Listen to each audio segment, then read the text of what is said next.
கலைஞர் கருணாநிதி இல்லை என்று சொன்னால் இன்றைக்கி உங்களுக்கு பள்ளி படிப்பு என்பதே அறிவே கிடையாது.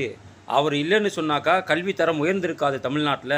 இன்றைக்கி கல்வித்தரம் இன்றைக்கி இப்படி இருக்குது. எல்லாம் டாக்டரு, இன்ஜினியரு எல்லாம் படித்து இன்றைக்கி ஒரு பெரிய லெவலில் இருக்காங்கன்னா அதுக்கு காரணம் எங்களுடைய திராவிட ஆட்சி தான், எங்களுடைய கலைஞர் தான் அப்படின்னு நிறைய பேர் இந்த சீப்பு செந்தில் உட்பட நிறைய பேர் சொன்னாங்க. ஆனால் இங்கே ஒருத்தர் என்ன சொல்லியிருக்காருன்னு கேட்டுட்டு வாங்களேன்.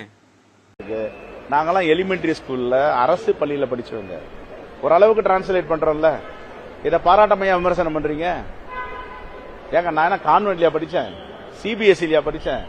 அரசு பள்ளியில் படித்து எலிமெண்டரி ஸ்கூல் ஆகட்டும், ஐயோ எல்லாம் கவர்மெண்ட் ஸ்கூல் தான். எங்களுக்கெல்லாம் பெரிய தனியார் பள்ளிக்கூடம், தனியார் ஸ்கூல்லாம் தெரியாது. கேட்டிங்களா? இவரே தெளிவாக சொல்கிறார். அரசாங்க பள்ளியில் படித்தாக்கா குறைந்தபட்ச இங்கிலீஷ் நாலேஜ் கூட இருக்காது. நாங்கள் என்ன சிபிஎஸ்சியில் படித்தோமா, நாங்கள் என்ன தனியார் பள்ளியில் படித்தோமா? அப்போ இவர் என்ன சொல்ல வராரு?